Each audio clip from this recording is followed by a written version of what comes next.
Appreciated that you're still here.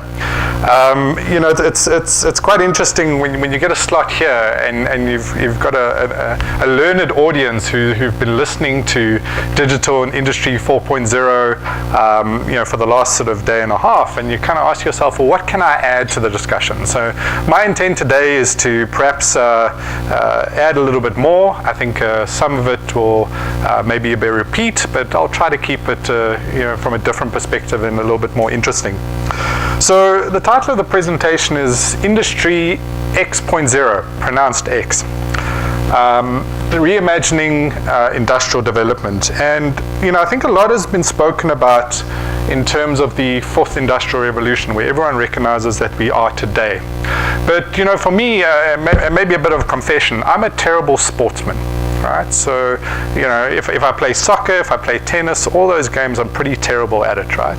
And the reason I'm terrible is I have no vision. Okay, so when Wayne Gretzky, if you look at him as an amazing hockey player, one of the best of all time, what Wayne Gretzky always does is he doesn't skate to where the puck is, he skates to where the puck is going. Right? And that makes him an incredible sportsman. That is a skill that I don't have. But when it comes to digitization, I think it's a skill that we all need to have. That we need to think beyond what everyone else is doing in Industry 4.0, and we need to see where is it going to. Okay, so introducing the concept of Industry X.0, where is this thing? What does it look like? Okay, and how do we try to kind of align our efforts to actually getting there, rather than being in this kind of me too, doing what everyone else is doing kind of situation? Does that make sense? Now, the problem with the digital age and why people are struggling with it is because the future is so uncertain. Right? And I want to kind of put a statement in front of you that says, well, the best way to predict the future is to invent it. Right? So rather than letting everyone else tell you what it is, why don't we think about and reimagine industrial development to say, what do we think it's going to be in the future? And I want to use an example. I don't know if anyone saw the news recently, but Tesla, the motor car corporation, I went to their dealership, amazing product. I love South Africa, but I would immigrate just to drive one of those. That's how cool it is, right? And then you've got Ford, right? Every model needs to be black, Henry Ford, we all know the history, right? Now, what happened recently is the value of Tesla superseded that of Ford, right? So it's worth more as a company. Now, that's quite an interesting thing, because if you look at Tesla made 76,000 cars last year. Ford made just under 7 million, right? If you look at the sort of revenue streams, there's about 100 factor in the sort of manufactured volumes. There's about the same in revenue. All right. Then what happened is Tesla recently announced the Model 3. Did anyone put their $1,000 down as a pre-order? I think nobody. Okay. So the Model 3, Tesla was hoping to produce 5,000 of those a week. They recently released their quarterly results, and what they actually produced of the Model 3 was 260 units. All right. So here you have an organization that develops great products, but can't seem to get them out, yet they're still worth more than Ford, which produces 7 million vehicles a year. Okay. If Ford had dropped their production by 90%, what would have happened to their share price? Okay, but the market is recognizing that Tesla is a more valuable company than Ford. Now we've got to ask ourselves, why is that? And we can talk about, well, it's because they're creating the first electric vehicle. Well, everyone else is too. No, it's because they're working on autonomous technologies. So is everyone else. Okay, and the real difference for me between a Tesla and a Ford is that for the last 3 or 4 years, every Tesla model, every car made, has been equipped with autonomous technology, and those cars have been driving around collecting an absolute wealth of data on how people drive, how obstacles in the road are navigated. And if you're looking to say, well, who's going to own the future? Who's inventing the future of autonomous vehicles, where in a lab somebody's going to be looking at all this data and checking out how to kind of create the best autonomous vehicle out there? Tesla's going to win the race, not Ford. okay? Because Tesla has put their money in reinvesting and inventing the future, right? Hope that makes sense. So if we look at big businesses, so, I mean, I was talking about sort of digital business probably 3, 4, 5 years ago, right? And we came up with a slogan that every business is a digital business, right? And then we said, well, actually, it's not just the two guys in the garage who are going to win in the digital age. It's big is the next big thing. So it's all the big companies who have all the resources who are going to be able to pivot to the new. Right? So now to kind of test this recently, we did a survey, and this is about 1,000 C-suite executives. The industries are industrial industries. So I've specifically stripped out financial services, any services industries, media industries, because we know all those guys are getting disrupted, right? And they're pivoting as quickly as we can. So we kind of asked them and said, well, listen, everyone knows that you need to transform your core and create new business models to succeed. 99% of them said absolutely, right? There was one guy who, spoiled his ballot. However, there's a bit of denial because 64, so only 2/3 of them says, well, I don't actually need to leverage digital components. So about 1/3 of them said, I don't need that. 2/3 agreed.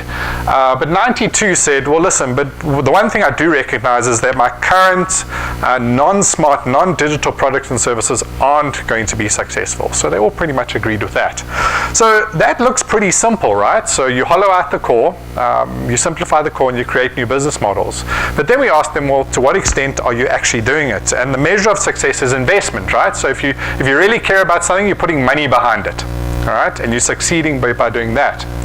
And if you look at that same group of companies, only 44% of them were putting any sort of real investment any substantial investment into driving new growth. Okay, so different sort of digital products and services, less than half of them were doing it. Companies that were actually looking at transforming the core, even less, 34%. But what's interesting is 13%, only 13% of them were trying to do both. Okay, and having any success at it, right? So that's quite an interesting statistic for me. So the question is, why is it so hard? Why is it so difficult to actually do these things?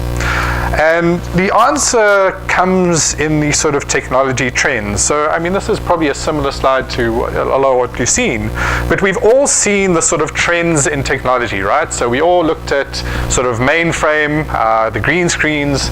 We've all heard about client servers and PCs and all those kind of things. And now you kind of go through this e-commerce web type trends, and you're starting to look at these new things of big data, IoT, artificial intelligence, and now quantum computing, all right? Now, what is different between then and now, right? Is that if you look at it, all of these trends that are coming now will have a larger impact, okay, on our industries than any one of them before. They all have a greater impact. But now the interesting thing is that they're all coming in a very compressed time frame.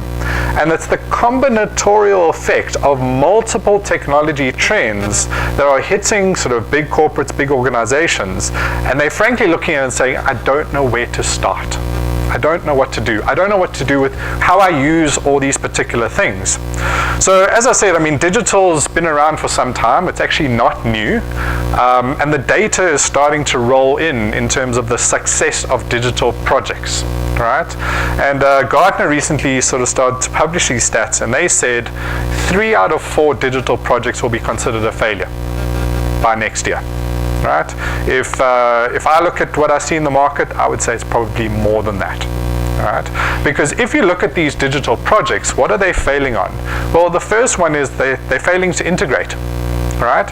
So a lot of organizations are starting an innovation hub. They're kind of producing some minimal viable products, some prototypes, and then they can't integrate it into the back end, into the core. Right? The second problem is that they don't scale.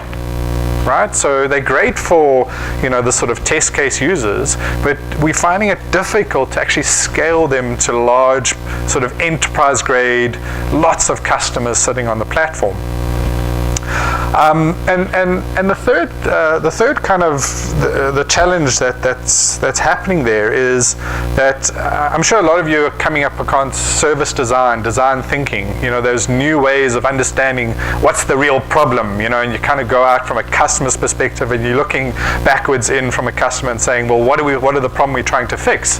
But something's going wrong, and the product at the end tends to not solve the problem that we found in the beginning. So the methodology seems okay, but something's going wrong, right? So if you kind of then consider, well, what do we need to do differently to actually start leveraging and being successful in the deployment of digital technologies? And I think the shift for me is at the moment, we all know about the SMAC, so social media, cloud analytics, and mobility. And if I go speak to any CIO, he'll say, yes, I need to do all of those. But what they're not doing, for me at least, is creating the integrated environment where digital can be successful with the context of the end in mind, the reimagining. Where are we going to? And for me, those consist of these kind of four things, right? It's around having smart devices. So yes, we need everything connected, and we need that data to be feeding back, and we need it automated. But then it's also about the sort of right-hand side there, where we talk about living and learning, right? So it's not just about having the technologies, it's about living the digital age as well. And what do I mean by living? It's really a cultural mindset, okay? It's a way of thinking, right?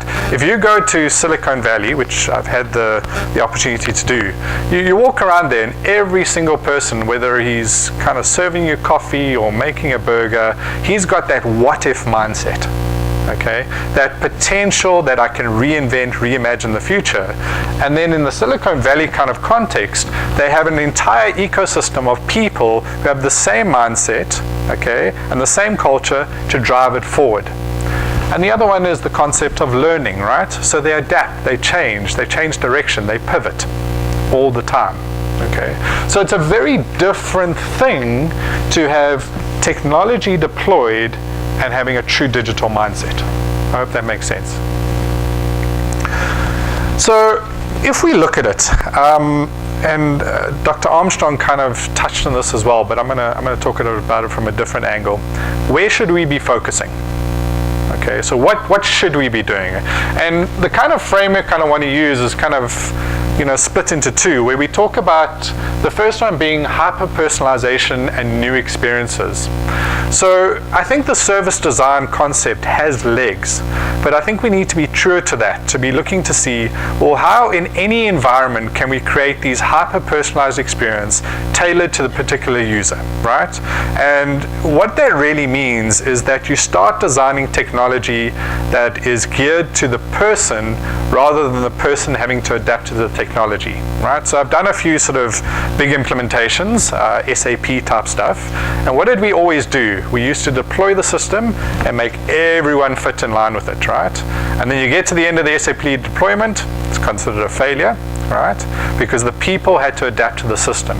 This is about the technology adapting to the people. So Dr. Armstrong spoke about analog. I said the kind of real problem is the squishy bit between the keyboard and the chair, right? It's those people that don't make sense, and you need to have technologies that start working for the benefit of those people. Ecosystems and smart devices. So it's this concept of we can do more than me, even for big business. So how do I tap into different ecosystems? How do I have that silicone mindset where there's somebody here who can do that for me, somebody here that can do that for me, and I create these kind of platforms, the next layer, which allows that. Platforms and analytics. So if we think about platforms, we all know kind of the platform company, the WhatsApps, the Facebooks, the Twitters, right? But the companies that are starting to be really successful here is the likes of John Deere, right? So John Deere have recently kind of pivoted away from selling green tractors to selling a farming platform, connecting farmers, seed providers, wholesalers in the entire ecosystem. They were about to die in the old world, they're now winning in the new world. Because the reality is that platform companies are the most profitable companies today. And not just the tech guys, but the guys who are pivoting. We talk about smart products, right? So products which are geared towards the new world, and engineering and manufacturing, which is really about automation, robotics and RPA and those kind of things. But now, the points I wanted to make about these things is that if you look at the divide between the top and the bottom and where we need to focus, is that if you look at the top and if you're looking at digital businesses aren't about a few percentage points or an increase in earning per share, a marginal increase. Those are 10x type companies, right? So when a company wants to create a new ecosystem or even a platform in this hyper-personalized experience, they're looking for 10-fold growth. And I think we saw that in Dr. Armstrong's presentation as well. The bottom half is that if we're looking at efficiencies, I always have this argument with the CIO because there's always this 10% cut in IT budget every year, without fail, every year. And depending on the industry, let's take a retailer, for example, IT's 3% of revenue, right? Not much.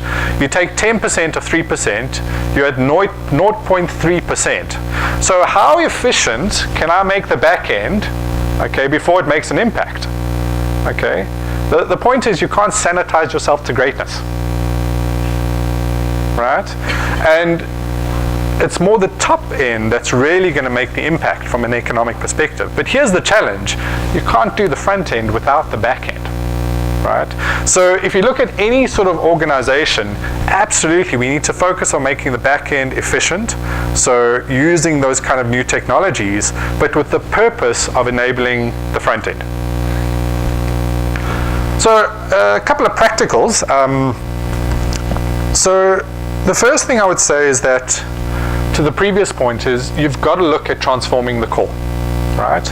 And what I mean by that is, a lot of organizations have this concept of, well, actually, I'm going to leave that thing there. I'm going to build this thing over here. I'm going to cannibalize between the two. Eventually, this is going to die and this is going to spring up. Right? What inevitably happens in that world is you end up with two inefficient organizations. You never cannibalize the core, and you never actually scale the new one. Right? So for me, transforming the core is a lot about this concept of hollowing out the core. How do you strip out inefficiencies? How do you automate at a point-by-point level? Some of you know it as prime value chain analysis. So where do I kind of start taking things out so that I make the back end as smooth as possible? Once you've done that, you can start focusing on the hyper-personalized experience, right? So it's that whole concept of, if I look in, what is the big problem that I actually need to solve? My pet hate is voicemail, right? Does anyone listen to their voicemail? Anyone? Okay. If somebody could just solve that in a hyper-personalized way for me, I'd be good, right? And it's finding those kind of problems and solving those problems in an innovative way. Re-architect the new ecosystem, right? So we've spoken a lot about security, and here's the message from me: the bad guys are winning, right? So if you look at the average number of cyber sort of attacks and the average cost, it's growing double-digit every year. With the cost growing in a significant way as well. In that, I think there were over 100,000 significant attacks last year, each one costing an average of $1.8 million. Right? The bad guys are winning. Right? But in this world, when you're re-architecting the ecosystem, you're creating openness. You're saying, I'm ready for business. Okay, so for a lot of when we did the survey as well, you find a lot of people are not looking at platform business because they're worrying about the cyber security impacts, right? But you've got to find the balance. You can't run for the hills and be scared. Okay, you've got to create the platform and secure it as best as you can and have the fallback and have that proactive defense mindset. Innovate new business models. So start thinking about the business differently. If you look at all the sort of unicorns, they've all gone out and they've changed the business model. That's going to be the impact. Building the workforce. So the one statement I also always make is that, if you look at each industrial revolution, the reality for me at least is that every revolution has added more jobs than it's taken away. right? So this fear of the total number of jobs disappearing, I don't think is true, right? Are there not more jobs today than when we were running steam engines? Okay, the logic is there. However, the jobs are different. And if you're looking to raise the sort of level of job, as it's been happening over the last 50, 60 years, where we're challenging people more intellectually, okay, you're going to have the workforce of the future. The other point I'd make is around hierarchies, right? A typical organizational structure has 16 levels, right? The organization I'm in, it probably has a few more, to be frank. A digital organization, on average, has 4, right? A lot fewer people doing a lot of amazing stuff. If you look at companies like Automatic, which does WordPress, everyone familiar with WordPress, I hope? You should be, because you all use them today, right? WordPress is responsible for 50% of the world's internet traffic. 50% of the world's websites go through WordPress. They manage all that traffic with, count them, 46 people in a digital organization. Okay. We need to think about our workforce and how we can have the best out of our people, uplifting them to those jobs, because the fact of the matter is there are no more jobs for WordPress. 46 can cut it. Okay. And finally, and probably the most important point, is manage the pivots, right? So in any digital sort of transformation, it's about investing in the innovation, okay, so all the new, but then pivoting to scale, okay? And I think for a lot of companies, they get that wrong, right? You know, the whole concept of the enemy I've done is perfect, right? 30 more seconds. Okay. So it's about making sure that you pivot at the right point. Don't focus on innovation too much without focusing on industrialization. So the point for me is that when you consider that Industry X.0, it's not a destination, it's a process, okay? So it's really a way of creating sustainable change in an unstable environment, okay? So for me, it's about looking into the future, seeing where it's going, and kind of adapting the people and the organizations that we have to be able to achieve it. Thank you.